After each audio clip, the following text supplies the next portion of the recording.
Hello student, क्या हाल चाल। Welcome back to board busters.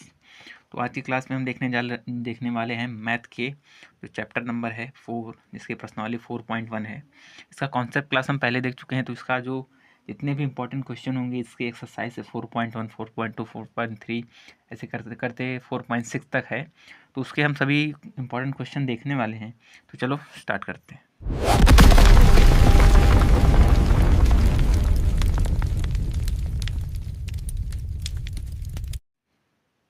तो सबसे पहले प्रश्नावली 4.1 का जो पहला ही क्वेश्चन है 2 4 -5 -1, इससे शुरू करते हैं। तो पहले इसको हम सोल्यूशन कैसे करेंगे, पहली क्लास में देख चुके हैं। इसको हम पहले लिख लेंगे 2 4 -5 -1। ठीक है, इसको सॉल्व करने के लिए इसका जो क्रॉस मल्टीप्लिकेशन होता है, यानी कि 2 इंटू क्या होगा, ये इसका मल्टीप्लिकेशन -1, दोनों के बीच में माइनस का साइन आएगा, फिर इसका मल्टीप्लाई इससे होगा, तो 4 इंटू -5। ठीक है, इसको सॉल्व करें क्या बचेगा, -2, और ये 5 में 4 का मल्टीप्लाई 20 होगा, तो माइनस माइनस प्लस हो जाएगा, तो 20, तो हमको आंसर क्या मिल जाएगा, +18।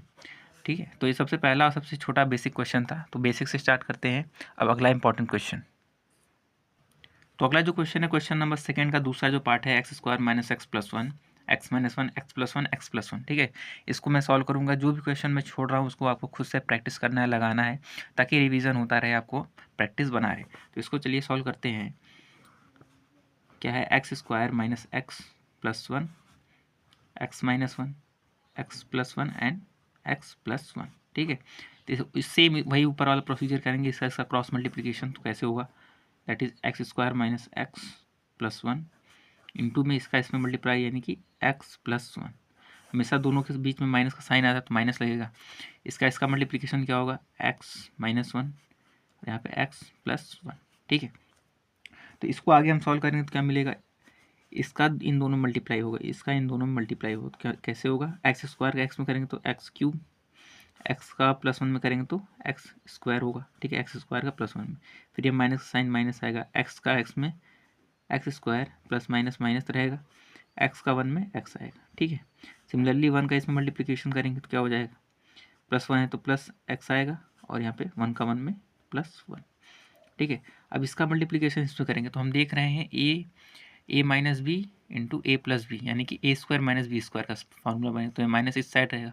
तो इसका इसमें मल्टीप्लिकेशन x² a² - b², यानी कि 1 का स्क्वायर आता माइनस में करके, लेकिन माइनस का साइन पहले है तो यहाँ पे +1 हो जाएगा। ठीक है, तो इसका जो भी कैंसिल होगा हम कैंसिल करेंगे, तो यहाँ पर देखेंगे ये कैंसिल हो रहा है इससे, ये कैंसिल हो रहा है इससे, और बाकी सब कुछ भी कैंसिल नहीं हो रहा है। क्या वो बचेगा, x3, और क्या बचा हमारे पास यहाँ पे, ये 1 और 1, यहाँ -x², और ये +1 +1 2। तो ये अपना फाइनल आंसर होगा। ठीक है, इस तरह से सॉल्व करेंगे। तो अगला जो इंपॉर्टेंट क्वेश्चन है, क्वेश्चन नंबर 4, प्रश्नावली 4.1 का क्वेश्चन नंबर 4 का है, यदि a बराबर इतना है then prove that determinant of 3a is equal to 27 times of determinant a। ठीक है, क्वेश्चन नंबर थर्ड मैं फिर से रिपीट कर रहा हूँ, मैं वो क्वेश्चन नहीं करा रहा हूँ जो आप खुद से कर पाएंगे, यानी कि जो प्रीवियस प्रैक्टिस करके आए हम अगले पिछले जो क्वेश्चन है उस पर बेस है, इसलिए मैं उसको छोड़ रहा हूँ। उसको खुद से ट्राई कीजिए ताकि आपका प्रैक्टिस बना रहे, लिखने में आसानी हो, आपको पता चले कैसे सॉल्व करना है, और जो भी इंपॉर्टेंट है जिसमें थोड़ा अलग कॉन्सेप्ट लगेगा मैं वो बता रहा हूँ। ठीक है, तो इस क्वेश्चन को सॉल्व करेंगे। सबसे पहले हमको क्या गिवन है, a is equal to 1 0 1 0 1 2 and 0 0 4। ठीक है, सबसे पहले हम क्या निकाल लेंगे, डिटर्मिनेंट a।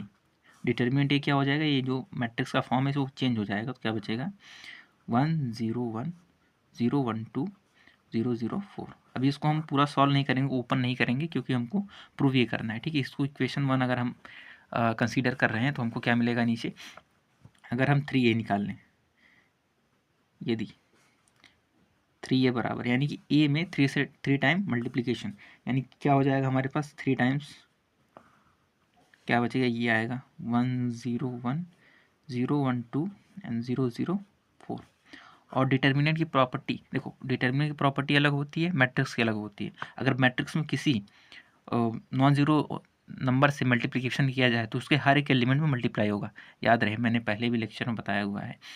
पहले अगर मैट्रिक्स मल्टीप्लिकेशन करते हैं तो उसके हर एक एलिमेंट में मल्टीप्लिकेशन होगा, जबकि रो में करते हैं तो हर एक रो हर एक कॉलम में होता है। ठीक है, याद रखना, कॉलम में अलग से होगा, रो में अलग से होगा, हर एक कॉलम हर एक कॉलम हर एक रो में अलग अलग से होता है, जबकि मैट्रिक्स में हर एक एलिमेंट में होगा।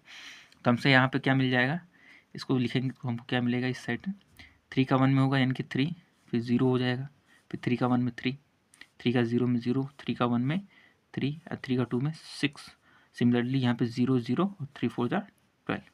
देखा, मैट्रिक्स में हर एक एलिमेंट में मल्टीप्लिकेशन होता है, लेकिन रो में क्या, लेकिन डिटरमिनेंट क्या होगा, अलग होगा। ठीक है, हम क्या लेंगे, 3a का डिटरमिनेंट ले लेंगे। ठीक है, 3a का डिटरमिनेंट, 3a का अगर होल डिटरमिनेंट हमने लिया तो इसका डिटरमिनेंट बन जाएगा, क्या हो जाएगा, 3 0 3। ठीक है, क्या बचेगा, 0 3 6। ठीक है, उसके बाद क्या बचेगा, 0 1 2।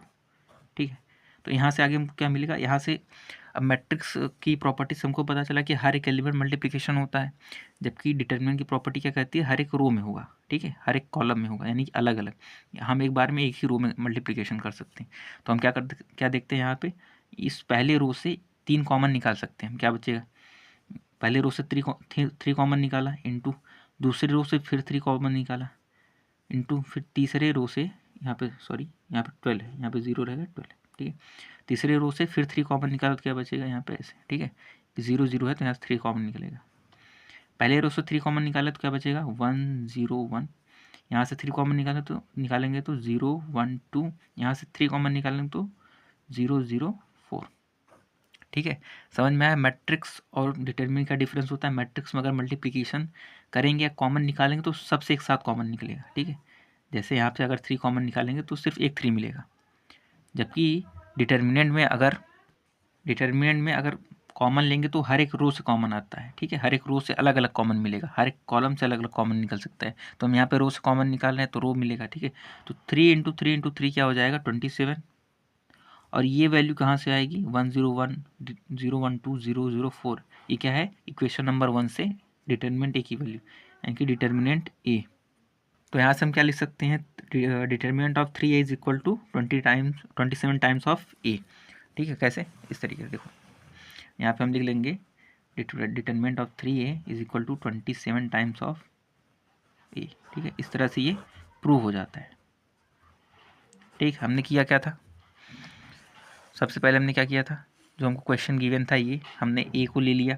ठीक है, इसको डिटरमिनेंट कन्वर्ट किया, इक्वेशन नंबर 1 लिया, फिर 3a निकाला है, और ये मैट्रिक्स है। ठीक है, मैट्रिक्स में किसी भी नॉन जीरो नंबर से मल्टीप्लिकेशन करने पर हर एक एलिमेंट में, हर एक रो के हर एक एलिमेंट में मल्टीप्लिकेशन हो जाता है, यानी कि हर एक एलिमेंट हमने यहाँ मल्टीप्लाई कर दिया। और जब इसका डिटरमिनेंट निकाला तो यहाँ के हर एक रो से अलग अलग कॉमन निकलता है। ठीक है, जैसे यहाँ से पहले रो से हमने 3 कॉमन निकाला, दूसरे रो से 3, फिर तीसरे रो से 3।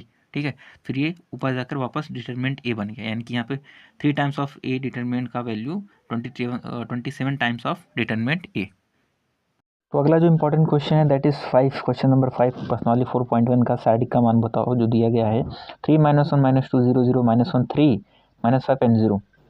ठीक है, इस क्वेश्चन नंबर 5 में 4 पार्ट दिए गए हैं, मैं इसका सिर्फ एक पार्ट सॉल्व करके दिखा रहा हूँ, बाकी की 3 आपको खुद से करने हैं। तो इसको सॉल्व कैसे करेंगे, तो माना ले लेते हैं, माना determinant A is determinant of 3 -1 -2 0 0 -1 3 -5 and 0। ठीक है, इसको हम कई तरह के सॉल्व कर सकते हैं, जो कि हम जानते हैं जिसमें 0 ज़्यादा होता है उस तरह से सॉल्व करते हैं तो ज़्यादा आसान रहता है। लेकिन मैं इसको पूरा एकदम प्रसार करके आपको बताऊंगा रो 1 से, यानी कि रो 1 से प्रसार करने पर तो हमको क्या मिल जाएगा, रो 1 यानी कि 3 इंटू क्या हो गया, इस रो और इस कॉलम को छोड़ देंगे। याद रखें, पहले ही बता चुका हूँ, जिस रो और जिस कॉलम का एलिमेंट लेते हैं उस रो और उस कॉलम को छोड़ देते हैं, यानी कि 3 लिया गया, पहला रो पहला कॉलम छोड़ेंगे, क्या बचेगा, ये जाएगा और ये जाएगा, क्या बचेगा, 0 -1 -5 0, यानी कि क्या लिख देंगे पहले हम, 0 -1 -5 एंड 0। दूसरा जो एलिमेंट आता है हमेशा माइनस में आता है, क्योंकि यहाँ पे प्लस होता है, फिर माइनस फिर प्लस, ये हम मैट्रिक्स वाले लेक्चर में देख चुके हैं। यहाँ पे प्लस है तो यहाँ पर माइनस आएगा तो माइनस लगेगा, क्या है, -1 है तो -1 आएगा। ठीक है, यानी कि सेकंड रो पहला रो और सेकंड कॉलम इसको हम छोड़ देंगे, यानी कि ये रो और ये कॉलम छूटेगा, ये रो और ये कॉलम, ये रो ये कॉलम, क्या बचेगा, 0 -1 3 0। क्या लिखेंगे, 0 -1 3 एंड 0। ठीक है, अब थर्ड जो एलिमेंट होता है वो प्लस में आता है, तो प्लस करके ऐसे करेंगे, क्या आएगा यहाँ पे, -2। ठीक है, -2 प्लस होता है फिर माइनस आता है फिर प्लस आता है, तो इसलिए प्लस आ गया। -2 है तो -2 आ गया, ठीक है। अब यहाँ पे क्या आएगा, ये रो और ये कॉलम छूट जाएगा, ये रो ये कॉलम, क्या बचेगा 0 0 3 -5, यानी कि 0 0 3 -5, ठीक है। अब इसी को बस सॉल्व कर देना है, क्या मिलेगा हमको 3, 0 का मल्टीप्लाई 0 में 0, बीच में माइनस आता है, तो 5 का मल्टीप्लाई 1 में 5 का 1 में 5 होगा, और ये माइनस माइनस प्लस करके यानी कि 5 आएगा, ठीक है। तो माइनस माइनस प्लस हो जाएगा, ठीक है। 1 यहाँ पे 0 का मल्टीप्लाई 0, ठीक है, माइनस बीच में साइन आता है, 3 का मल्टीप्लाई 1 में 3 होगा, -3 आएगा क्योंकि -1 है ना, 3 इंटू -1 -3, और माइनस है तो माइनस माइनस प्लस करके 3, ठीक है। ये प्लस माइनस माइनस होगा 2 इंटू 0 का मल्टीप्लाई -5 में 0, बीच में माइनस साइन आता है, तो 0 का मल्टीप्लाई 3 में तो 0, ठीक है। अब आगे सॉल्व करेंगे, इसको क्या मिलेगा 3 इंटू -5 क्या हो जाएगा +1 इंटू 3, और ये क्या हो जाएगा 0 हो जाएगा। तो डिटर्मिनेंट ए की जो वैल्यू आएगी that is -15 + 3 that is equal to -12। तो इस तरह से क्वेश्चन नंबर 5 के बाकी जितने 3 पार्ट हैं सेम सॉल्व होगा, part number 2, part 3 and part 4। Similar procedure से ऐसे ही मान करके हम इसको प्रसार करके सॉल्व कर देंगे। क्वेश्चन है क्वेश्चन नंबर 7, जिसमें लिखा है कि x का मान बताओ, और ये सारणिक दिया गया है। इसमें भी 2 पार्ट हैं। इससे पहले क्वेश्चन नंबर 6 था जिसको मैंने नहीं कराया है, वो भी क्वेश्चन नंबर 5 की तरह ही है, उसका प्रसार करके उसको सॉल्व करके दिखाना है, जो कि सिंपल है। तो इसको सॉल्व करते हैं, तो सॉल्यूशन कैसे होगा, सॉल्यूशन क्या दिया है, दिया है 2 4 5 1, ठीक है, इज इक्वल टू 2x 4 6 और x, ठीक है। तो इसको कैसे सॉल्व करेंगे, इसका प्रसरण करेंगे, दोनों साइड में इसका प्रसरण कर देते हैं, यानी कि 2 इंटू 1 हो जाएगा, 2 इंटू 1 -5 इंटू 4, ठीक है, इज इक्वल टू इसका इसमें मल्टीप्लीकेशन यानी कि 2x², फिर माइनस आता है इसका इसमें मल्टीप्लाई यानी कि 24, ठीक है। तो यहाँ पे क्या आएगा 2 - 20 इज इक्वल टू 2x² -24, ठीक है, यानी कि इसका माइनस करें तो -18 आएगा, is equal to 2x² -24। 2x² को एक साइड रखेंगे तो क्या मिलेगा 2x² की वैल्यू एक साइड रखेंगे, इसको इस साइड भेज देते हैं, क्या मिलेगा 24 - 18 that will be is equal to 6, ठीक है। इससे इसको कैंसिल करेंगे, क्या मिलेगा x² इज इक्वल टू 3, और यहाँ पे x की वैल्यू क्या आएगी ±√3, ठीक है। इस तरह से क्वेश्चन नंबर 7 का फर्स्ट पार्ट हो गया। इस तरह सेकेंड पार्ट भी होगा, ठीक है। और बुक में देखने पर पता चल रहा है कि क्वेश्चन नंबर 8 भी, यानी कि क्वेश्चन नंबर 8 भी सेम होगा, ठीक है। सेम प्रोसीजर फॉलो करना है, सेम चीज़ें करनी है। इस तरह से x की वैल्यू निकालेंगे, जब भी स्क्वायर में रहेगा तो याद रखना है इसको प्लस माइनस करके ही लिखना है, यानी कि x की 2 वैल्यूज मिलेंगी, एक प्लस में मिलेगा एक माइनस में मिलेगा, ठीक है। तो इस तरह से प्रश्नावली 4.1 कंप्लीट हो गया, ठीक है।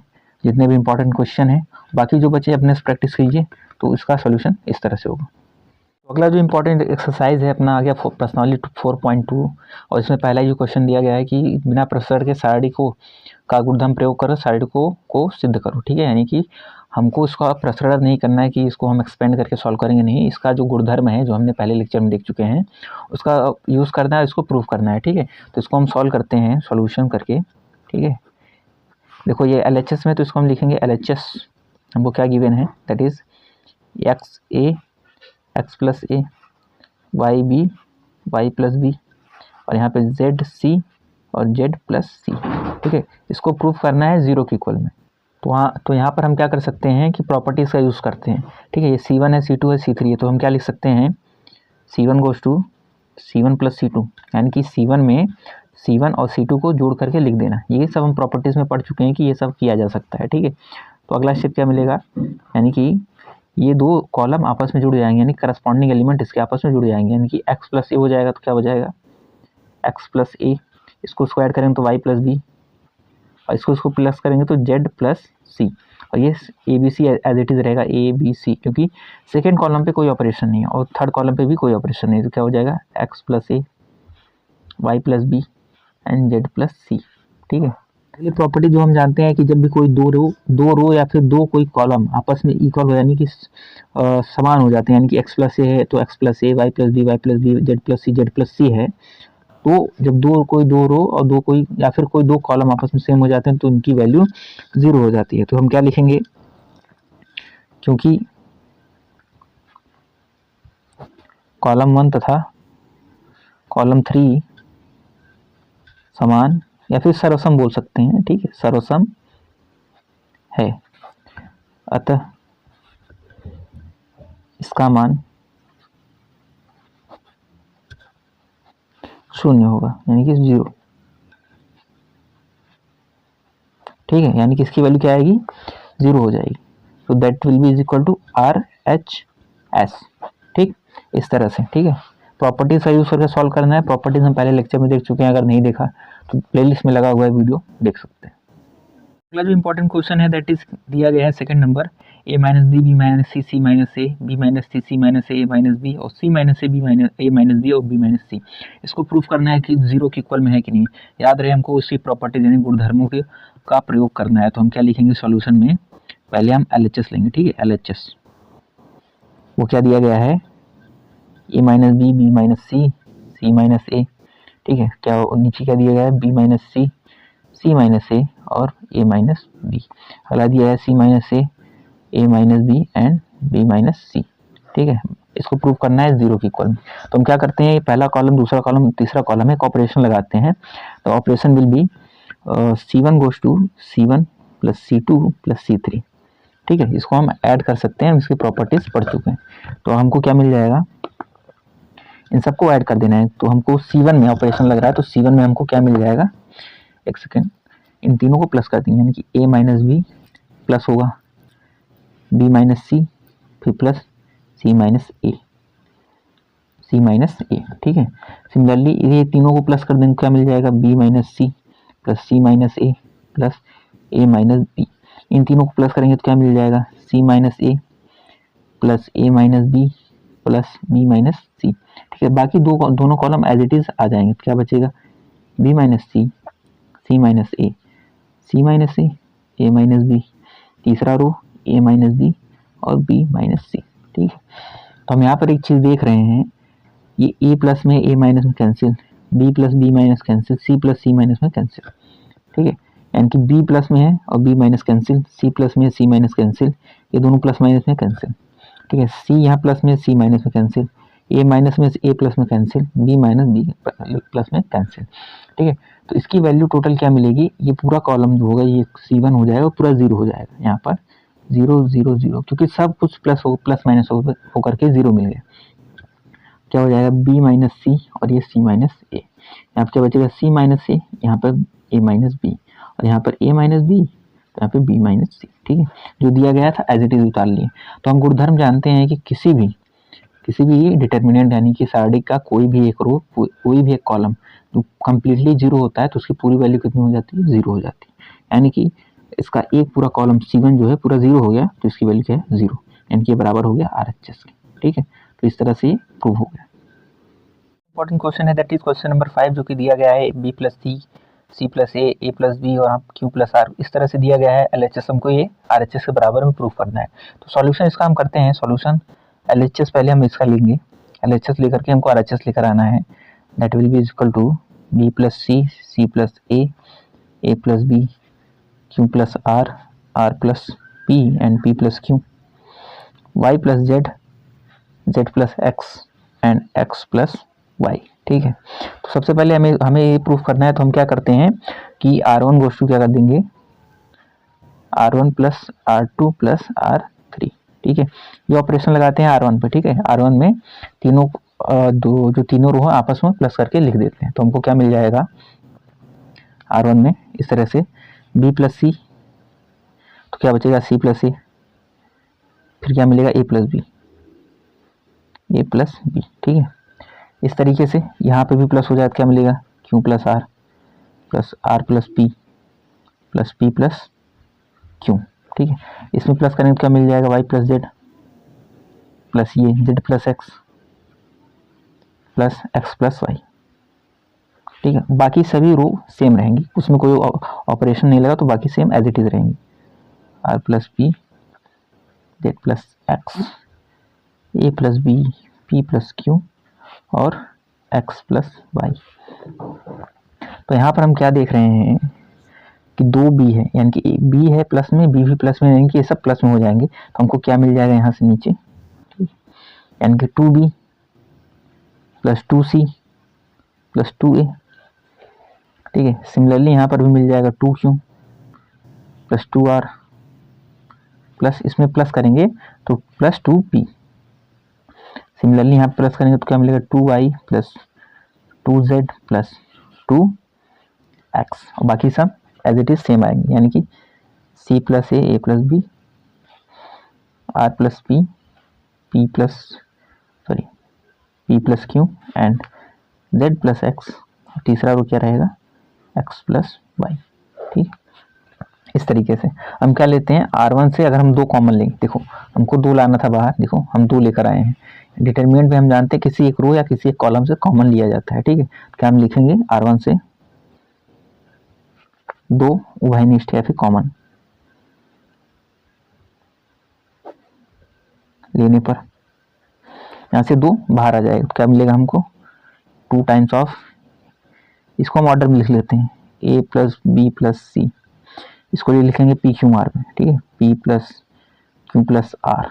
ठीक है, इसमें कॉमन 2 कॉमन जाएगा, क्या बचेगा, x plus Y plus Z, यहाँ पे c plus A plus B, r plus P and p plus Q, Z plus x and x plus Y. ठीक, अब आगे हम क्या ऑपरेशन लगा सकते हैं कि हमको यहाँ पर देखो A B C P Q R X Y Z निकल जाए। ठीक है, तो हम इसका ऑपरेशन सोचते हैं, अगर हम देख लो, अगर हम R2 में से R1 माइनस करें तो क्या मिल जाएगा, R2 में से R1 माइनस करें तो हमको क्या मिल जाएगा, C और A कैंसिल होगा, क्या बचेगा B, हमको यहाँ B मिल जाएगा। यहाँ पे RP है, R और P कैंसिल होगा, क्या बचेगा Q मिल जाएगा, और यहाँ पर ZX कैंसिल होगा तो Y मिल जाएगा। ठीक है, इस तरह से अगर हम R2 में से R1 माइनस कर दें, और अगर R3 में से, ठीक है, R3 में से R1 माइनस कर दें, यानी कि A प्लस बी कैंसिल होगा, क्या बचेगा C, P Q कैंसिल होगा, क्या बचेगा R, और इसमें से एक्स वाई कैंसिल होगा तो बचेगा Z। यानी कि ऑपरेशन बिल्कुल सही है, यानी कि R2 goes to R2 minus R1। ठीक है, ये ले सकते हैं हम। Similarly R3 goes to R3 minus R1। ठीक, इस तरह से हम कर सकते हैं। तो हमको क्या मिल जाएगा, 2 टाइम्स ऑफ R1 पे देखो कोई ऑपरेशन नहीं, तो इसको एज इट इज लिख देंगे a plus B plus C, यहाँ पे P Q R, P plus Q plus R, यहाँ पे x plus Y plus Z. ठीक है, अब देखो c प्लस ए में से हमको ये माइनस करना है, क्या बचेगा, c प्लस ए में से माइनस क्या करना है, बी प्लस सी प्लस ए, क्या बचेगा, a माइनस बी माइनस सी, क्योंकि ब्रैकेट लगा हुआ है तो माइनस बाहर है तो सिर्फ माइनस में चेंज हो जाएगा। सिमिलरली यहाँ पर होगा r प्लस पी में से ये तीनों माइनस करना है, क्या बच जाएगा, p minus Q minus R. Similarly z plus X में से ये माइनस करना है तो minus X minus Y minus Z.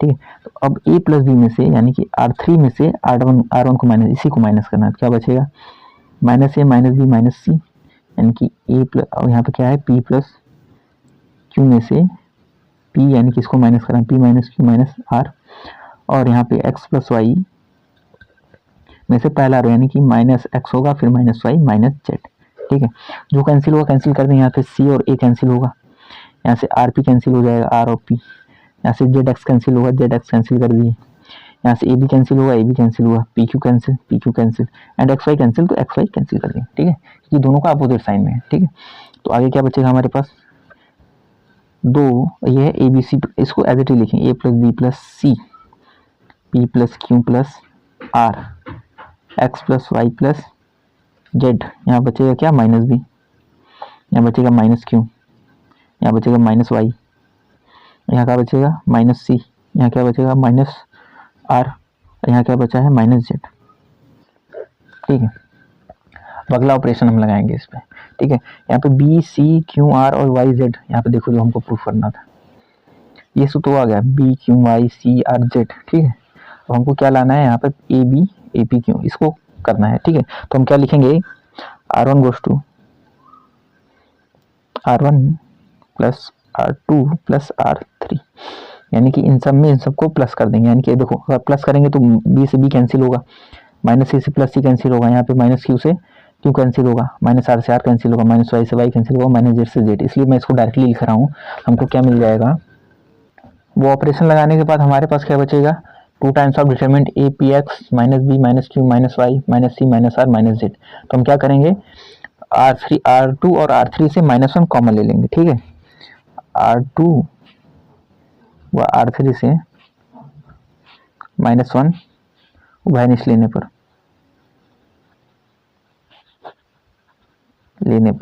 देखो क्या मिल जाएगा हमको, उभयनिष्ठ लेने पर क्या बचेगा, देखो इसमें से -1 आया तो यहाँ पे माइनस लगेगा, इसमें से फिर -1 आया कि फिर इसमें -1 का मल्टीप्लीकेशन यानी कि प्लस में कन्वर्ट हो जाएगा, यानी कि 2 बार माइनस का मल्टीप्लीकेशन प्लस में आ जाएगा। तो हमको क्या मिल जाएगा, प्लस में कन्वर्ट होने के बाद ये आएगा a, ये भी प्लस में हो जाएगा क्योंकि माइनस से कॉमन ले लिए हैं, b c p q r और यहाँ पे बचेगा x y एंड z, ठीक है।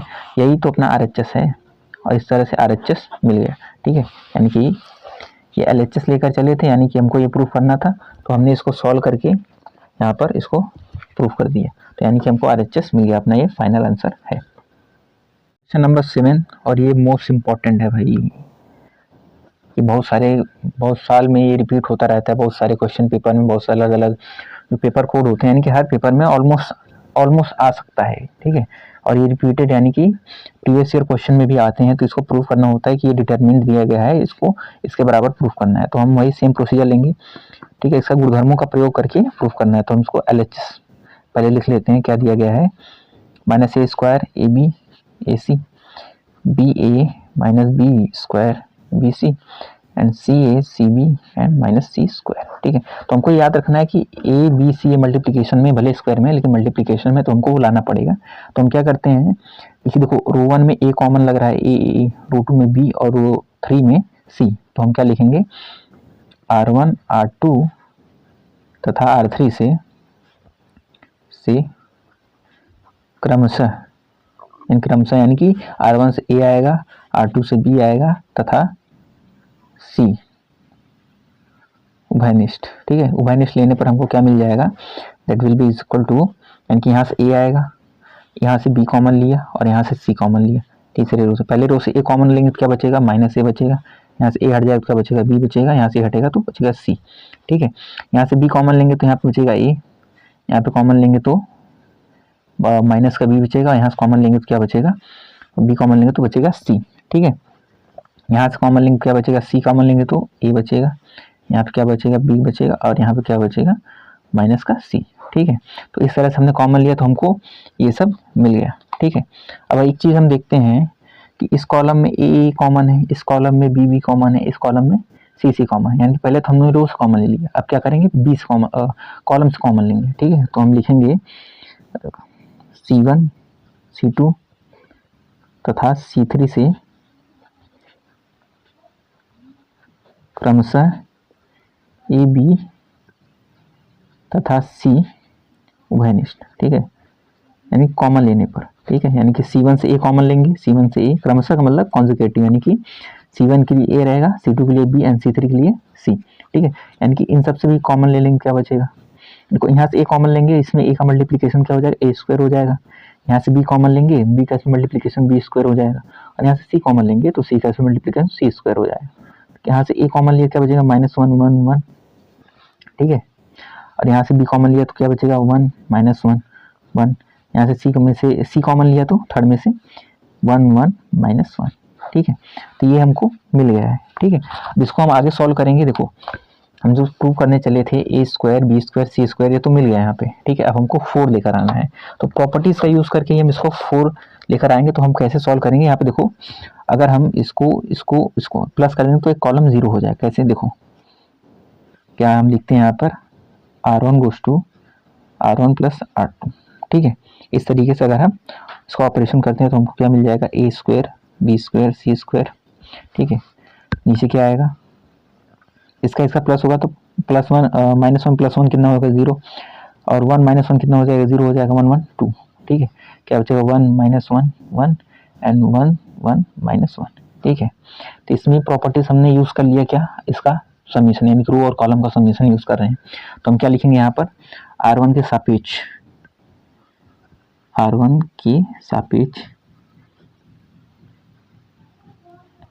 प्रसरण, R1 के सापेक्ष प्रसरण क्यों करेंगे, क्योंकि यहाँ इसमें सबसे नंबर ऑफ जीरो सबसे ज़्यादा है। पहले लेक्चर में हम देख चुके हैं कि जो जिसमें नंबर ऑफ जीरो ज़्यादा रहेंगे हम उससे प्रसरण करेंगे, यानी कि इससे लेंगे तो देखो जीरो जीरो उसको हम डायरेक्टली छोड़ सकते हैं, ठीक है, डायरेक्टली छोड़ सकते हैं। तो हम इसको क्या लिखेंगे, a square B square and C square, ठीक है। इसको हम डायरेक्टली जीरो पुट कर सकते हैं, कैसे, या अगर हम जीरो लेंगे तो ये रो कॉलम छोड़ना पड़ेगा, ये डिटरमिनेंट आएगा, तो जीरो का मल्टीप्लाई होगा तो एज इट इज जीरो रहेगा तो जीरो हो जाएगा। दूसरा क्या आएगा, माइनस में आएगा, ये जीरो तो फिर टोटल जीरो हो जाएगा। अब बचेगा टू, ठीक है, प्लस करके आएगा टू, क्योंकि प्लस माइनस प्लस होता है, ठीक है, तो प्लस टू आएगा। ये रो ये कॉलम छोड़ेंगे, क्या बचेगा, one minus one one one, ठीक है। इस तरीके से सॉल्व करते हैं तो क्या बचेगा, ए स्क्वायर बी स्क्वायर सी स्क्वायर, ये जीरो जीरो खत्म हो जाएगा, क्या बचेगा यहाँ पे टू टाइम्स। इसको सॉल्व करेंगे, वन का मल्टीप्लीकेशन वन वन, माइनस लगता है तो वन का वन में मल्टीप्लीकेशन माइनस वन आएगा, वन का माइनस वन और माइनस माइनस करके प्लस वन, ठीक है। तो यहाँ क्या बचेगा, ए स्क्वायर बी स्क्वायर सी स्क्वायर, और यहाँ बचेगा to into to, that will be is equal to two into two four, A square B square और ये सी स्क्वायर, ठीक है। तो इस तरीके से ये अपने RHS के बराबर में आ गया, ठीक है। हम लेकर क्या चले थे, LHS, देखो यानी कि इसको हमने कंसीडर किया था LHS में, LHS को लेकर चले थे, इसको कॉमन लेकर के उसके बाद R1 का ऑपरेशन लगा करके फर्दर सॉल्व करते करते हमने इसको RHS के इक्वल में ला गया। तो ये मोस्ट इंपॉर्टेंट क्वेश्चन एक तरह से हो सकता है, इंपॉर्टेंट है, मार्क किया हुआ है, ये एग्जाम में आ सकता है।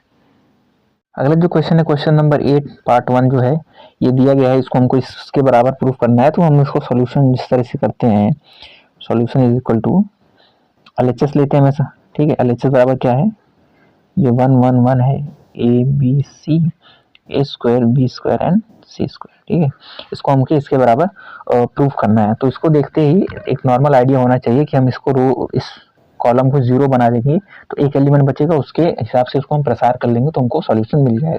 तो हम क्या लिखते हैं, R1 goes to R1 minus R2 and R2 goes to R2 minus R3, यानी कि इसमें से इसको माइनस करके हम इसको जीरो जीरो लेकर आएंगे, कैसे देखते हैं, ठीक है। यानी कि R1 goes to R1 minus R2, यानी कि R1 की जगह पर क्या आएगा, R1 में से R2 को माइनस करेंगे, यानी कि 1 में से 1 माइनस करेंगे जीरो, ए माइनस बी आएगा and A square minus B square आएगा, ठीक है।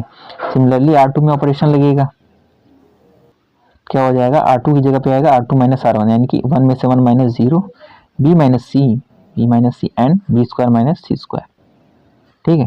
और यहाँ पे क्या आएगा, एज इट इज आएगा 1 सी एंड सी स्क्वायर।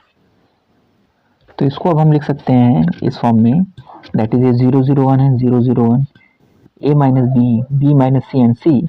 इसको a square minus B square क्या लिख सकते हैं, a minus b into a plus b. Similarly इसको भी लिख सकते हैं क्या, b minus c into b plus सी, और इसको एज इट इज लिखेंगे सी स्क्वायर, ठीक है।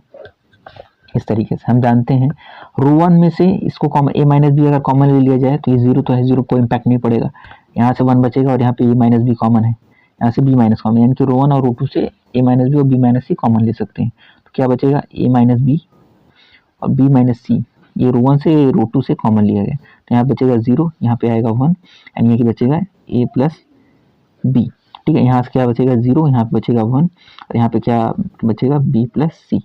याद रहे रो वन से ए माइनस बी कॉमन लिए, रो टू से बी माइनस सी कॉमन लिए, इसको 1 सी और ये सी स्क्वायर, ठीक है। इस तरीके से हो गया। यहाँ हम लिखेंगे C1 के सापेक्ष प्रसार, ठीक। C1 के सापेक्ष क्यों करेंगे, क्योंकि यहाँ पे नंबर ऑफ जीरो ज़्यादा है, कि यहाँ पे जीरो ये भी जीरो, यानी कि इससे मल्टीप्लिकेशन होने वाले जीरो हो जाएंगे, यानी कि सिर्फ 1 से जो बचेगा हम उसको लेंगे, यानी क्या बचेगा हमारे पास, ए माइनस बी माइनस सी, और यहाँ पे 1 का मल्टीप्लिकेशन 1 रहेगा तो डायरेक्ट आएगा, ये प्लस रहेगा माइनस, फिर ये प्लस में आएगा, एज इट इज आएगा, ये रो और ये कॉलम खत्म, ये रो ये कॉलम खत्म, जीरो अब एज इट इज जीरो हो जाएगा, इसलिए हम इसको डायरेक्ट जीरो लिख रहे हैं, उसको लिख नहीं रहे हैं क्योंकि वो जीरो हो जाएगा, प्लस माइनस कोई इम्पैक्ट नहीं पड़ेगा, फिर ये प्लस में है माइनस में प्लस में, यानी कि ये रो और ये कॉलम खत्म, क्या बचेगा, ये बचेगा एक 1 ए प्लस बी, ठीक है, और यहाँ बचेगा 1, यानी कि ये बचेगा बी प्लस सी, ठीक है। अब इसको सॉल्व करें क्या मिलेगा, ए माइनस बी माइनस सी, ठीक है। और यहाँ पे इसका क्रॉस मल्टीप्लिकेशन, यानी कि इसका इसमें करेंगे तो क्या बचेगा, बी माइनस बी प्लस सी, और दोनों के बीच में माइनस आता है तो क्या बचेगा, ए माइनस बी, ठीक है।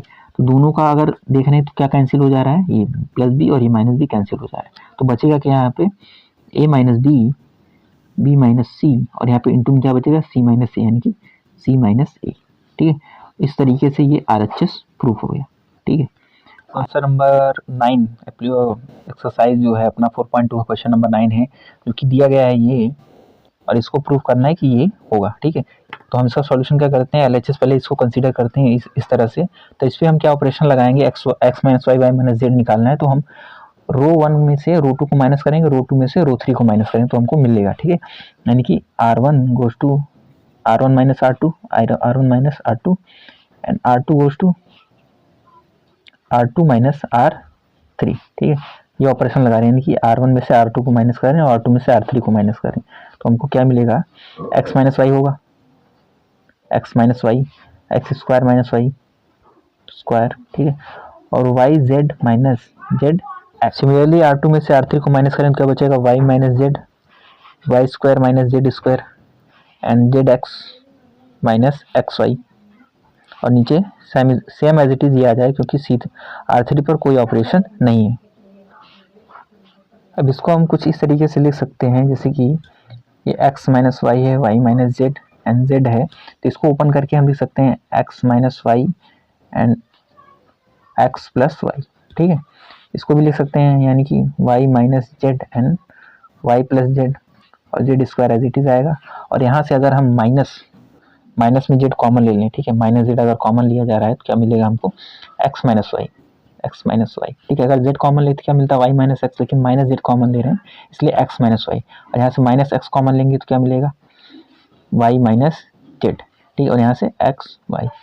तो यहाँ पर हम देख रहे हैं कि तीनों रो 1 में क्या x minus Y, X minus Y, X minus Y, और रो 2 में y minus Z, Y minus Z और वाई माइनस जेड, यानी कि रो 1 और रो 2 से कॉमन ले लेंगे, हमको क्या मिलेगा, x माइनस वाई और y माइनस जेड कॉमन ले रहे हैं, तो यहाँ बचेगा ये 1 हो जाएगा 1, और यहाँ पे भी 1, ये जेड, यहाँ बचेगा क्या, x प्लस वाई, यहाँ पे बचेगा y प्लस जेड, एंड यहाँ बचेगा जेड स्क्वायर, और यहाँ क्या बचेगा, माइनस जेड माइनस एक्स, और अपन में यहाँ पे एक्स वाई, ठीक है। अब अगला ऑपरेशन क्या लगाएंगे, देखो हमको ये दो तो मिल गया है, लेकिन हमको z माइनस एक्स भी चाहिए, ठीक है। अगला ऑपरेशन हम इस तरह से लगाएंगे कि R1 में से अगर R2 को माइनस करेंगे तो ये 0 हो जाएगा, ठीक है। तो 0 के अकॉर्डिंग इसको प्रसार करना ईजी हो जाएगा। तो देखते हैं, लगाते हैं R1 goes to R1 minus R2, ठीक है। ये ऑपरेशन हम लगा देंगे तो हमको क्या मिल जाएगा, यहाँ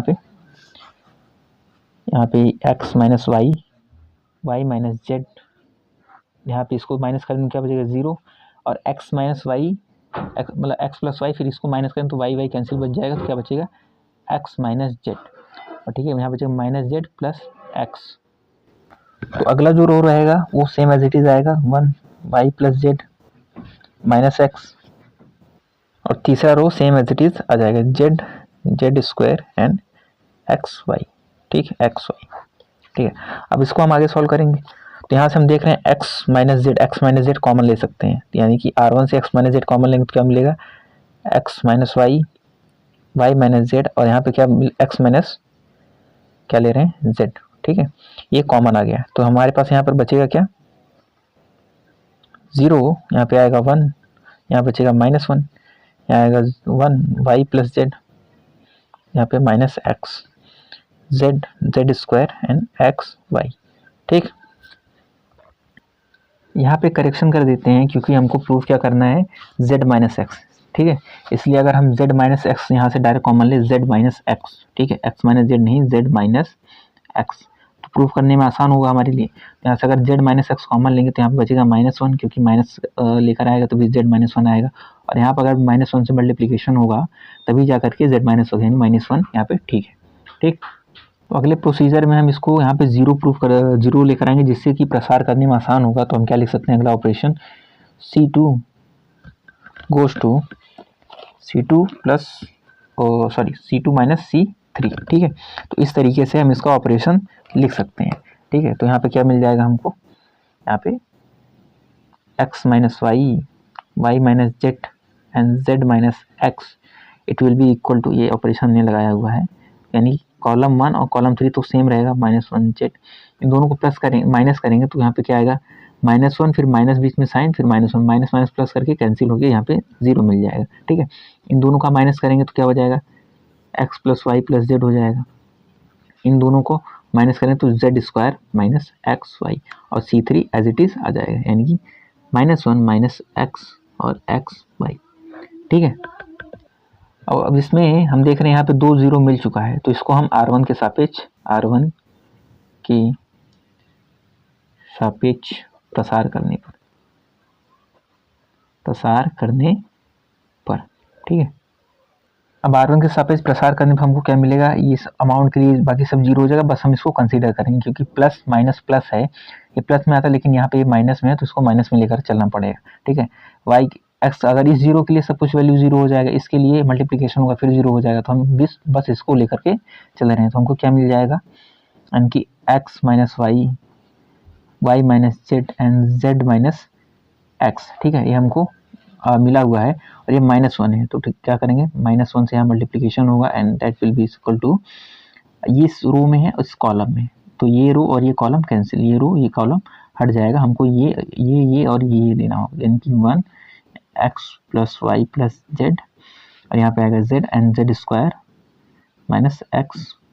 ठीक है, इस तरीके से हमको ये मिल जाएगा। अब इसका मल्टीप्लिकेशन होगा, चूंकि ये माइनस में है तो इसको हम पहले एक ब्रैकेट में बंद करके चलेंगे। ठीक है, ताकि साइन लगाने में कोई दिक्कत ना हो। तो इसका क्रॉस मल्टीप्लिकेशन होगा। ठीक है, क्या बचेगा x - y, y - z and z - x। ठीक है, तो इसका इसमें मल्टीप्लिकेशन क्या हो जाएगा, z² - xy, बीच में माइनस साइन आता है और इसका मल्टीप्लिकेशन होगा, माइनस का साइन आता है तो क्या बचेगा, यहाँ पे क्या हो जाएगा xz, इसका हो जाएगा z - zy, इस चीज से मल्टीप्लिकेशन -z²। ठीक है, सॉरी यहाँ पे माइनस का साइन लगा हुआ रहेगा। ठीक है, ये माइनस में है, यहाँ पे -1। ठीक है, -1 का मल्टीप्लिकेशन है तो z² का z² से मल्टीप्लिकेशन हो जाएगा। ठीक है, तो बचेगा क्या x - y, y - z and z - x। ठीक है, और -1 का मल्टीप्लिकेशन इसमें है। ठीक है, -1 का मल्टीप्लिकेशन है तो अंदर क्या है -xy -zx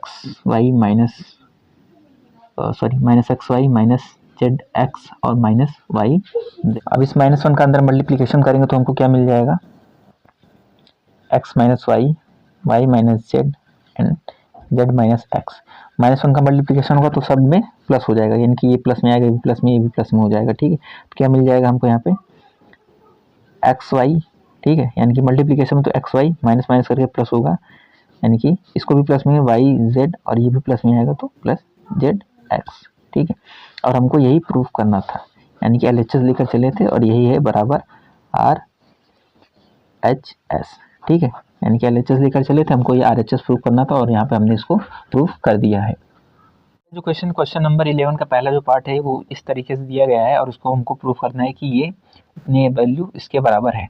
तो इसका जो सॉल्यूशन है उसको हम LHS पहले कंसीडर कर लेते हैं, इतना है।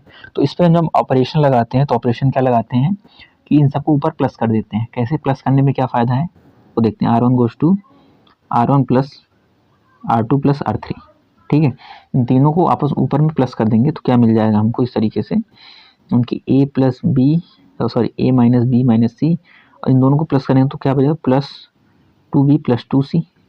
सिमिलरली उसको भी प्लस कर देंगे R1 में 2A + B - C - A + 2C और उसमें भी प्लस कर देंगे तो क्या मिल जाएगा 2A + 2B + C - A - B। ठीक है, और बाकी का नीचे सब कुछ सेम रहेगा 2B 2C B - C - A 2C 2B C - A - B। ठीक है, सॉरी यहाँ पे क्या आएगा स्ट्रेट लाइन। ठीक, अब आगे क्या करेंगे, देख रहे हैं यहाँ पे 2B है, यहाँ पे 1B माइनस में है।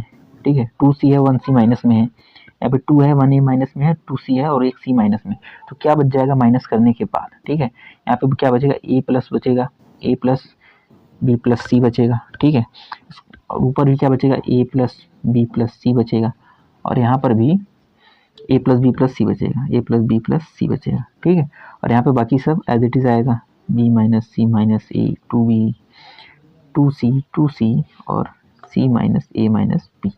ठीक है। तो यहाँ पर देखो a plus B A plus B A plus B C, ठीक है, यानी कि a plus B plus C हमको मिल रहा है। तो हम क्या लिखें, R1 से ऊपर से हम a plus B plus C common ले लेंगे, क्या मिल जाएगा हमको, a plus B plus C, बाकी सब एज इट इज लिख देंगे। तो यहाँ पे 1 1 1 2b b minus C minus a 2b 2c क्या बचेगा, c minus a minus b, ठीक है। अब अगला जो ऑपरेशन कर सकते हैं आप, इसको हम जीरो बना सकते हैं ताकि हमको एक्सपेंड यानी प्रसार करने में आसानी हो। तो हम क्या लिख सकते हैं, c1 goes to c1 minus c2, ठीक है, और similarly c2 goes to c2 minus c3, ठीक है। अब अगले वाले पेज पे हम लिखेंगे कि माइनस करने के बाद हमको क्या मिल रहा है। अब अगला ऑपरेशन लगाने के बाद हमको कुछ इस तरह से c1 goes to c1 minus c2 और c2 goes to c2 minus c3 करने के बाद हमको कुछ ये क्वांटिटी मिलती है, ठीक है। तो हम यहाँ पर क्या देखते हैं कि इस कॉलम में a plus B plus C common है और दूसरे कॉलम में a plus B plus C common है। तो दोनों से अगर इससे a plus B plus C common लिया जाए तो इसमें मल्टीप्लीकेशन स्क्वायर में हो जाएगा।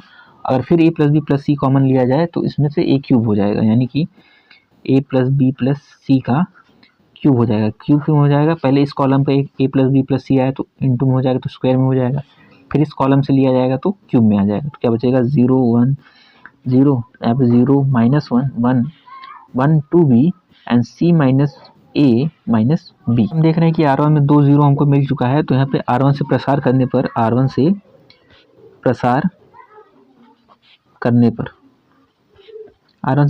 पर हमको क्या मिलेगा, ये दो क्वांटिटी पहले जीरो हो जाएंगी तो इसको लेकर चलेंगे, तो प्लस माइनस फिर प्लस में, यानी प्लस हमको मिल जाएगा, क्या हो जाएगा, a प्लस बी प्लस सी का क्यूब, यानी कि ये 1 मिलेगा ना, तो 1 का इस रो और इस कॉलम को छोड़ देंगे, और ये रो और ये कॉलम छूटेगा, क्या मिलेगा हमको, ये बचेगा, यानी क्या बचेगा, 1 माइनस 1 0 1। तो इसका क्रॉस मल्टीप्लिकेशन 1 और इसका मल्टीप्लिकेशन 0 से होगा तो ये 0, यानी कि 1 से इससे मल्टीप्लाई करें क्या बचेगा, a प्लस बी प्लस सी का होल क्यूब, एंड ये बराबर है अपने RHS के। हमको यही प्रूव करना था, हेंस प्रूव, ठीक है, हेंस प्रूव। तो ये भी क्वेश्चन हो गया। 2 के जितने भी इंपॉर्टेंट क्वेश्चन थे वो हो चुके हैं, फिर भी कुछ क्वेश्चन बचे हुए हैं, अगर आप उनको ट्राई करिए। अगर जो क्वेश्चन आपको नहीं आ रहा है उसको कमेंट में बताइए, मैं उसका वीडियो सॉल्यूशन लेकर आऊँगा। कुछ क्वेश्चन खुद से भी ट्राई करिए जिससे प्रैक्टिस बनी रहे, जिससे एग्जाम में लिखना मुश्किल ना हो, ठीक है। तो अगला जो एक्सरसाइज है 4.3, जिसका पहले क्वेश्चन का पहला ही पार्ट है कि दिए गए शीर्ष बिंदुओं के त्रिभुज का क्षेत्रफल ज्ञात कीजिए। यानी कि ये शीर्ष बिंदु दिए गए हैं, यानी कि कंपैरेटिवली क्या होते हैं, ये होते हैं x1 y1 x2 y2 और x3 एंड y3 होता है, ठीक है, यानी कि ये सब वैल्यू होती हैं। तो इसका त्रिभुज का क्षेत्रफल क्या होगा, तो हम इसके कॉन्सेप्ट क्लास में देख चुके हैं कि त्रिभुज का क्षेत्रफल, चूंकि त्रिभुज का क्षेत्रफल बराबर, इसका हम फॉर्मूला पढ़ चुके हैं, 1/2 times of x1 y1 1 x2 y2 1 और x3 y3 1, ठीक है। तो यही वैल्यू जो दी गई है उसको यहाँ पे पुट कर देंगे और उसको सॉल्व कर देंगे। तो हमको क्या दिया गया है, 1/2 टाइम्स ऑफ, देखो x1 y1 यानी कि x1 है y1 है, x2 है y2 है, x3 y है 3 है, ठीक है। हर एक ब्रैकेट का जो पहला एलिमेंट है वो x को रिप्रेजेंट कर रहा है। तो यहाँ पे x1 y1 x3 की जगह क्या आएगा, x1 की जगह 1, x2 की जगह 6, x3 की जगह 4, ठीक है। सिमिलरली 0, फिर यहाँ पे y2 0 3, ये 1 1 1। तो हम क्या लिखेंगे यहाँ पे, अब देखो ये मिल गया। अब इसका हम प्रसरण कर देंगे किसी भी रो या कॉलम के सापेक्ष, तो हमको सॉल्यूशन मिल जाएगा। तो हम लिखेंगे R1 के सापेक्ष प्रसरण करने पर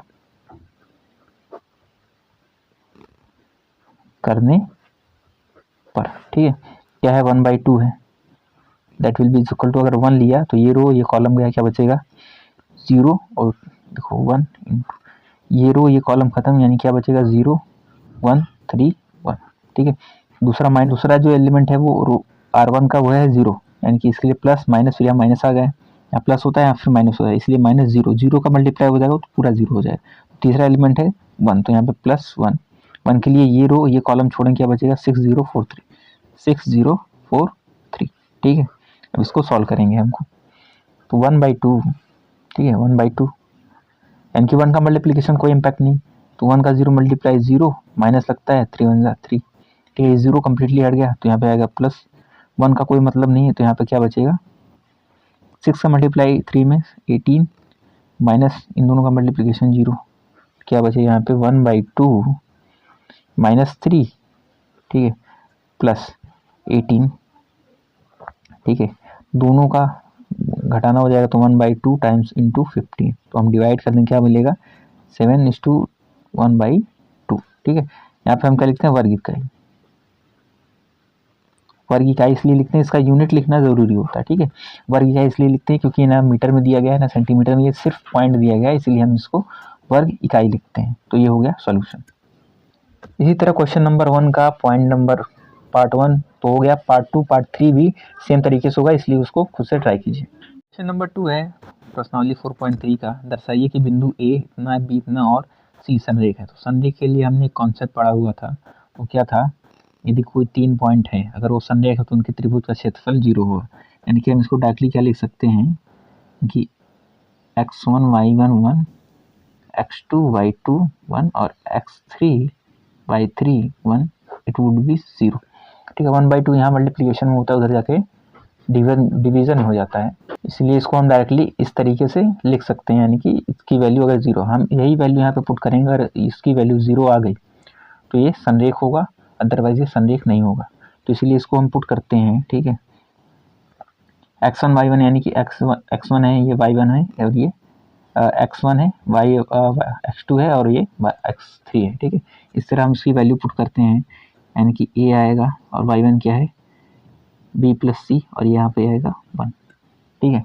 सिमिलरली x2 क्या है, ये है b, क्या आएगा c प्लस a, और यहाँ पे क्या आएगा 1, ठीक है, b एंड लास्ट में 1, ठीक है। इसको 0 के इक्वल में हमको प्रूव करना है, तो हमको क्या मिल जाएगा, और अगर 0 हो गया तो ये संरेख हो जाएगा, ठीक है। क्या करते हैं यहाँ पे ऑपरेशन क्या लगाएंगे, अगर हम लिख देंगे c1 goes to c1 plus c2 तो हमको क्या मिल जाएगा, यानी कि इस c1 में इनको प्लस कर देंगे तो क्या मिल जाएगा a plus B plus C, यहाँ पर भी मिल जाएगा a प्लस बी प्लस सी, और यहाँ पे नीचे मिल जाएगा a प्लस बी प्लस सी, और नीचे b प्लस सी, अगला column c plus C and a plus B, और ये 1 1 1, ठीक है। अब यहाँ पे देख रहे हैं कॉलम 1 में से a plus B plus C common हमको दिख रहा है, ठीक है, a plus B plus C common दिख रहा है कॉलम 1 में, तो इसको हम कॉमन ले लेंगे। तो कॉमन लेने के बाद a plus B plus C column 1 से कॉमन लेने के बाद हमको यहाँ पे 1 1 1 b plus C plus a plus B और 1 1 1 मिल जाएगा। तो हम जानते हैं कि डिटर्मिनेंट की प्रॉपर्टी क्या होती है, कोई दो कॉलम है कोई दो रो, अगर सरसम है, ठीक है, इक्वल में है, तो डिटर्मिनेंट की पूरी वैल्यू कितनी हो जाएगी, 0 हो जाएगी, ठीक है। तो हम क्या लिखेंगे a प्लस बी प्लस सी, ये उसका गुणधर्म है, यानी प्रॉपर्टी है, यानी कि इसकी वैल्यू क्या हो जाएगी 0 and that will be is equal to 0, यानी कि संरेख होने के लिए हमको क्या चाहिए था, वो तीनों पॉइंट इज इक्वल टू 0 होना चाहिए था। तो यहाँ पे हमको 0 मिल गया, तो हम क्या लिखेंगे, अतः बिंदु ए बी तथा सी संरेख है, ठीक है। तो ये प्रूव हो चुका है। तो अगला जो क्वेश्चन है, क्वेश्चन नंबर 3 इसका है कि k का मान बताओ यदि त्रिभुज का क्षेत्रफल 4 वर्ग इकाई है, और पहला जो इसका पार्ट 1 है k04002 है, ठीक है। इसको हमको सॉल्व करके k का मान निकालना है। तो हम जानते हैं, और इसका 2 पार्ट है, ठीक है, तो मैं इसका एक ही बताऊंगा, एक खुद से ट्राई करिए, ठीक है। इसका सॉल्यूशन क्या होगा इस तरीके से, ठीक है। पहले हमको त्रिभुज का क्षेत्रफल निकालना है, तो त्रिभुज का क्षेत्रफल बराबर क्या होता है 1/2 times of x1 y1 1, x2 y2 1 और x3 y3 1। यहाँ पे त्रिभुज का क्षेत्रफल 4 वर्ग इकाई दिया गया है, ठीक है। तो इसको हम हमेशा प्लस माइनस में लेकर चलते हैं, प्लस माइनस में, ठीक है। यानी कि त्रिभुज का क्षेत्रफल कितना है, प्लस माइनस 4, ठीक, is equal to 1/2 times of x1 यानी कि k, y1 यानी 0 1, सिमिलरली 4 0 1 एंड 0 2 1, ठीक है। इस तरीके से कभी भी सवाल दे देगा तो हमको उसको प्लस माइनस में करके लेकर चलना पड़ेगा, ठीक है। इस तरीके से हम क्या बोलेंगे, अब R1 के अनुसार या अनुदिश प्रसरण करने पर, ठीक है, R1 के अनुदिश अगर प्रसरण करेंगे तो प्लस माइनस 4 ये एज इट इज आएगा, तो 1/2 टाइम्स ऑफ k लेंगे, तो k अब बचेगा क्या, ये रो ये कॉलम जाएगा तो इसका मल्टीप्लिकेशन होगा, ये रो कॉलम जाएगा इसका मल्टीप्लिकेशन 0, फिर -2 फिर ये 0 के लिए आएगा तो -0, क्योंकि 0 है तो 0 का मल्टीप्लिकेशन कंप्लीट 0, तो बचेगा लास्ट में 1, तो +1। तो इसका मल्टीप्लिकेशन कैसे करेंगे, तो ये रो ये कॉलम जाएगा तो इसका मल्टीप्लाई होगा 4 2 8 माइनस इसका 0 0, ठीक है। तो इसको आगे हम सॉल्व करेंगे, क्या बचेगा, ये नीचे डिवाइड में उधर जाएगा, मल्टीप्लिकेशन में हो जाएगा, तो plus minus 8 is equal to, यानी कि हम -2 के आएगा, -2 के 0 -2 का मल्टीप्लाई -2 के यहाँ +8, ठीक है। अब इसको दो तरीके से सॉल्व करेंगे, एक बार प्लस लेकर एक माइनस लेकर। तो क्या बोलेंगे, धनात्मक चिन्ह लेने पर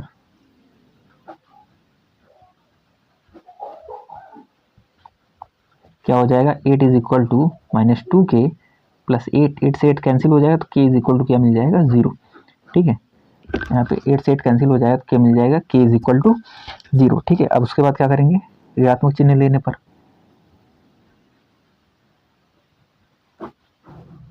ऋणात्मक चिन्ह लेने पर, ठीक है। ऋणात्मक चिन्ह लेने पर हमको क्या मिलेगा, -8 इज इक्वल टू -2 के प्लस 8, -8 उस साइड जाएगा, प्लस 8 उस साइड जाएगा, क्या बचेगा, -2 के इज इक्वल टू, ये भी माइनस माइनस माइनस -8 और -16, माइनस से minus cancel, and k is equal to क्या मिल जाएगा, हमको 8 मिल जाएगा, ठीक है। तो यहाँ से हमको k की दो वैल्यूज मिलती हैं, एक ये, तो ये अपना फाइनल आंसर होगा, ठीक है। जहाँ ऐसे बोल देगा तो हम इसको जो एरिया होगा प्लस माइनस में लेकर चलेंगे और इस तरह से सॉल्व कर देंगे। इसी तरह इसका पार्ट 2 भी है, उसको भी खुद से ट्राई करो। जो क्वेश्चन है क्वेश्चन नंबर 4, इसका पार्ट 1 है कि बिंदु 1,2 तथा 3,6 को मिलाने वाली रेखा का समीकरण ज्ञात करो। क्वेश्चन नंबर 4 में दो पार्ट हैं, एक पार्ट मैं बता रहा हूँ, दूसरा खुद से ट्राई करिए। तो रेखा का समीकरण हम कैसे निकालते हैं कि सॉल्यूशन करते हैं, पहले माना एक बिंदु लेते हैं, माना एक बिंदु x, y है, x, y जो इन दोनों को मिलाने वाली रेखा पर लाई करता है। तो रेखा का समीकरण निकालने के लिए फॉर्मूला क्या जानते हैं हम, रेखा का समीकरण कैसे निकालते हैं, x, y1 x1 y1 1 और x2 y2 1 is equal to 0, ठीक है। ये होता है, अगर रेखा का समीकरण निकालना है तो इस तरीके से हम निकालते हैं, ठीक है। एक्स वाई की जगह एक्स वाई रहेगा, एक्स वाई 1 रहेगा, ठीक है। अब x1 y1 क्या है, ये x1 है y1 है, यानी कि 1 2 1, ठीक है। और x2 y2 यानी कि 3 6 1, ठीक है, इज इक्वल टू 0, ठीक है। अब हम इसको किसी के भी अनुसार अनुदिश प्रसारण कर सकते हैं, यानी कि मान लो R1 के अनुदिश, R1 की अनुदिश प्रसरण क्या हो जाएगा, x इंटू ये रो ये कॉलम खत्म, ये रो ये कॉलम खत्म, 2 1 जा 2 माइनस लगेगा 6 1 6, ठीक है। माइनस का साइन y आएगा, ठीक है। ये वाला रो और ये कॉलम खत्म, ये रो ये कॉलम खत्म, इसका इसमें मल्टीप्लाई होगा तो 1 आएगा, माइनस इसका इसमें मल्टीप्लिकेशन होगा तो -3 आएगा, ठीक है। तो प्लस लास्ट में बचेगा 1, ये रो ये कॉलम खत्म, इसका इसमें मल्टीप्लाई 6, इसका इसमें मल्टीप्लाई -6 इज इक्वल टू 0, ठीक है। तो हम इसका मल्टीप्लाई कर देंगे, क्या मिल जाएगा, x, ये माइनस होगा तो क्या आएगा, -4x, ठीक है। 2 - 6 क्या होगा, -4x, यहाँ पे माइनस का साइन, 1 में से -3 जाएगा तो -2 माइनस प्लस 2i और 6 - 6 0, यानी कि इज इक्वल टू 0, ठीक है। तो ये अपना इक्वेशन हो गया है, ठीक है। अब इसमें से अगर माइनस कॉमन लिया, -2 कॉमन लेकर दोनों तरफ -2 से डिवाइड कर दें, क्या मिलेगा हमको, 2x - y is equal to 0। तो ये इस तरह से हमको ये रेखा का एक समीकरण मिल गया है, ठीक है। क्या करेंगे, एक पॉइंट मानेंगे x y को डिटरमिनेंट के फॉर्म में रख करके किसी भी के अनुदिश प्रसारण कर देंगे तो हमको ये फाइनल आंसर मिल जाएगा। प्रश्नावली 4.4 स्टार्ट करते हैं। इसके हर एक क्वेश्चन में जो दिया गया है उसमें हमको उपसारिक तथा सेकंड निकालना है, ठीक है। तो एक क्वेश्चन मैं बता रहा हूँ इस एक्सरसाइज से किस तरह से निकालेंगे, इसके पहले वाले लेक्चर में हम देख चुके हैं कैसे निकाला जाता है, फिर भी यहाँ पर एक बार देख लेते हैं, ठीक है। तो इसको हम सॉल्यूशन करते हैं कुछ इस तरह से, ठीक है। उपसारिक यानी कि माइनर इसको m से डिनोट करते हैं एंड सेकंड यानी कोफैक्टर इसको c से डिनोट करते हैं, ठीक है। तो यानी कि पहले रो पहले कॉलम के लिए m11 निकालते हैं, ठीक है, m11, ठीक है। m11 यानी कि ये रो ये कॉलम खत्म, जो बचेगा लिख लेंगे, क्या बचेगा, 1001 इसको सॉल्व करेंगे, क्या मिल जाएगा 1 माइनस इसका इसमें मल्टीप्लिकेशन 0 इज इक्वल टू 1, यानी कि m11 जो मिल गया 1 मिल गया। सिमिलरली m12 निकालेंगे, पहला रो दूसरा कॉलम, ये पहला रो दूसरा कॉलम, यानी कि इस एलिमेंट के लिए निकाल रहे हैं, तो ये रो ये कॉलम खत्म, क्या बचेगा 0 0 1 0, क्या बचेगा 0 0 0 1 0 0 0 1, ठीक है। तो इसका पूरा क्या मल्टीप्लिकेशन, इसका इसमें 0 इसका इसमें 0, तो पूरा आएगा 0, ठीक है। इसी तरह m13 निकालेंगे, m13 कैसे निकलेगा, सेम प्रोसीजर, M13 यानी कि ये रो और ये कॉलम, 1 रो 3rd कॉलम, यानी कि 0 1 0 0 0 1 0 0। इसका ऐसे मल्टीप्लिकेशन, इसका मल्टीप्लिकेशन 0 कंप्लीट 0, ठीक है। इसी तरह M21 यानी कि दूसरा रो पहला कॉलम, दूसरा रो पहला कॉलम इस एलिमेंट के लिए, तो इस एलिमेंट के लिए ये कॉलम और ये रो खत्म, यानी कि 0 0 0 1 0 0 0 1, तो इसका भी मल्टीप्लिकेशन 0 आएगा, ठीक है। इसी तरह अगर M22 निकालेंगे, M22 इक्वल टू, यानी कि इस एलिमेंट के लिए, तो ये रो ये कॉलम खत्म, यानी कि ये कॉर्नर के एलिमेंट बचे, यानी कि 1 0 0 1 and it will be equal to 1 का मल्टीप्लाई 1 में 1 और इसका 0 से 0 0, यानी कि बचेगा 1, ठीक है। इसी तरह साइड में निकाल लेते हैं यहीं पे, ठीक है। M23 यानी कि दूसरा रो तीसरा कॉलम, यानी कि इस ये रो और ये कॉलम जाएगा तो क्या बचेगा 1 0 0 0, क्या बचेगा 1 0 0 0, 0 से मल्टीप्लाई 0 0 से मल्टीप्लाई 0, तो इसका मतलब क्या आएगा 0। अब क्या निकले M31 यानी कि तीसरा रो पहला कॉलम, यानी कि ये रो और ये कॉलम जाएगा, क्या बचेगा 0 0 0 1 0, यानी कि 0 0 1 0, इसका भी क्या आएगा 0। M32, ठीक है, M32 क्या होगा, तीसरा रो दूसरा कॉलम, यानी कि ये रो और ये कॉलम जाएगा, क्या बचेगा 1 0 0 0 1 0 0 0, इसका भी आंसर क्या आएगा 0, ठीक है। सिमिलरली M33 भी निकाल लेंगे, M33 and it will be equal to, क्या आएगा M33 यानी कि तीसरा रो तीसरा कॉलम इस एलिमेंट के लिए, क्या बचेगा 1 0 0 1, यानी कि 1 0 0 1 and it will be equal to 1 का मल्टीप्लिकेशन 1 में 0 का 0, यानी कि 1 आएगा। तो इस तरीके से इसका जो उपसारिक यानी कि माइनर है वो मिल गया, ठीक है। अब हमको क्या निकालना है, तो जितने भी उपसारिक हैं उसको इस साइड लिख लेते हैं। तो माइनर के हम एक मैट्रिक्स, माइनर को मैट्रिक्स बनाकर हम इस तरीके से लिख सकते हैं, जहाँ पर M11 बराबर इतना, M12 बराबर इतना है, हर एक एलिमेंट को करस्पॉन्डिंग निकालेंगे ताकि हमको कोफैक्टर यानी कि सेकंड निकालने में आसानी हो। तो सेकंड निकालते कैसे हैं, तो अगर C11 दिया गया है तो -1 के पावर में यही 1 + 1 होगा, 1 + 1 होगा, ठीक है। और M11 है तो यहाँ पे भी 1 1 आएगा, तो C की पावर में 2 हो जाएगा, -1 के पावर में 2 यानी कि 1 होगा, और M11 की वैल्यू क्या है 1, तो C11 की वैल्यू भी 1 हो जाएगी। इस तरह C12 की वैल्यू क्या होगी, -1 के पावर में 1 + 2, और ये 1 2 है तो यहाँ पे भी 1 2 आएगा, ठीक है। तो C12 की वैल्यू क्या आएगी, -1 के पावर में 1/2 यानी 1 + 2 यानी 3, ठीक है, ऑड नंबर है, और M12 की वैल्यू क्या है 0, तो पूरा 0 हो जाएगा, ठीक है। इसी तरह C13 -1 के पावर में 1 + 3 और M13 -1 के पावर में इवन नंबर आ जाएगा तो यानी कि 1 हो जाएगा, और M13 की वैल्यू 0 है तो यहाँ पे भी 0 आएगा। सिमिलरली M21 निकालेंगे तो -1 के पावर में 2 + 1 और M21 है तो 21 भी यहाँ पर आएगा, ठीक है। 2 + 1 यानी कि 3, -1 के पावर में 3 है तो माइनस आएगा, और 21 की वैल्यू क्या है 0, M21 की वैल्यू 0 है तो यहाँ पे भी 0 आ जाएगा, ठीक है। मल्टीप्लिकेशन भी 0, विल ऑलवेज बी 0।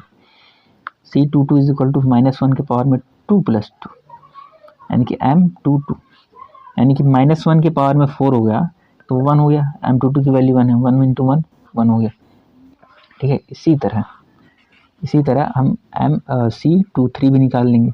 C23 में क्या होगा, -1 के पावर में 2 + 3 क्या हो जाएगा M23 की वैल्यू क्या है 0, यानी 0 multiply with 0 anything is equal to 0। M31 C31 is equal to -1 के पावर में 3 + 1 और M31 की वैल्यू क्या है 0, यानी कि 0 से मल्टीप्लाई फिर 0। M32 इज इक्वल टू -1 के पावर में 3 + 2 M32 is equal to, M32 की वैल्यू 0 है तो यानी कि सब 0। इसी तरह C33 यानी कि -1 के पावर में 3 + 3 M33 की वैल्यू 1 है, यानी कि -1 के पावर में 6 यानी कि इवन नंबर आ गया तो ये -1 जो होगा 1 हो जाएगा, ठीक है। और M33 यानी कि 1 × 1 यानी कि M33 की वैल्यू 1 है तो 1 × 1 इज इक्वल टू 1, ठीक है। तो इस तरह से हम C यानी कोफैक्टर निकाल सकते हैं, और कोफैक्टर का भी हम एक तरह से मैट्रिक्स में डिनोट कर सकते हैं। तो C इज इक्वल टू क्या हो जाएगा, C11 की वैल्यू 1 है, 1 फिर 0 0 फिर 0 0, फिर C21 की वैल्यू क्या है 0 फिर 1 है फिर 0 है, ठीक है। C13 0 है 0 1 है, ठीक है। तो इस तरह से हम इसको भी डिनोट कर सकते हैं। तो एक जो बहुत इम्पोर्टेंट प्रॉपर्टी है दैट इज़ यदि सारणिक के अवयवों का सघन दिया हो तो सारणिक का मान कैसे निकालते हैं। सारणिक का मान नहीं डेल्टा। अगर हमको किसी भी सारणिक में अगर उसके करस्पॉन्डिंग देखो जैसे A11 A12 यानी A13 ये क्या है सखंड यानी कोफैक्टर है, ठीक है। अगर कोफैक्टर के मान दिए गए हैं तो हम सारणिक का मान कैसे निकाल सकते हैं उसके करस्पॉन्डिंग एलिमेंट का मल्टीप्लिकेशन करके। अगर हमको A11 दिया है तो स्मॉल a1 से मल्टीप्लाई करेंगे प्लस A12 दिया है तो स्मॉल a12 से मल्टीप्लाई प्लस A13 दिया गया है तो स्मॉल A13 से मल्टीप्लाई करेंगे। यानी कि ये एलिमेंट है उस एलिमेंट के करस्पॉन्डिंग का कोफैक्टर है, ये एलिमेंट है उस एलिमेंट के करस्पॉन्डिंग का सेकंड है, प्लस ये एलिमेंट है उस एलिमेंट के करस्पॉन्डिंग का कोफैक्टर है, ठीक है। इस तरीके से ये फार्मूला होता है, इससे हम सॉल्यूशन निकाल सकते हैं। जैसे यहाँ पर A21 है तो A21 का कोफैक्टर से मल्टीप्लाई प्लस A22 है तो A22 के कोफैक्टर से मल्टीप्लाई प्लस A23 है तो A23 के कोफैक्टर से मल्टीप्लाई। इसकी वैल्यू जो होगी डिटरमिनेंट की वैल्यू के बराबर होगी और इसका यूज़ होने वाला है इस चैप्टर में, चैप्टर नंबर 4.4 में, ठीक। तो आज के लिए इतना ही। वीडियो अच्छा लगे तो लाइक शेयर एंड सब्सक्राइब करें। जो भी क्वेश्चन नहीं आ रहा है, नहीं समझ में आया और आपके प्रैक्टिस करते टाइम भी नहीं आ रहा है तो उसको कमेंट करिए, मैं उसका वीडियो सॉल्यूशन दूंगा। जुड़े रहिए चैनल से और जो बाकी का एक्सरसाइज 4.5 एंड 4.6 वो नेक्स्ट लेक्चर में हम कवर करेंगे। Thank you.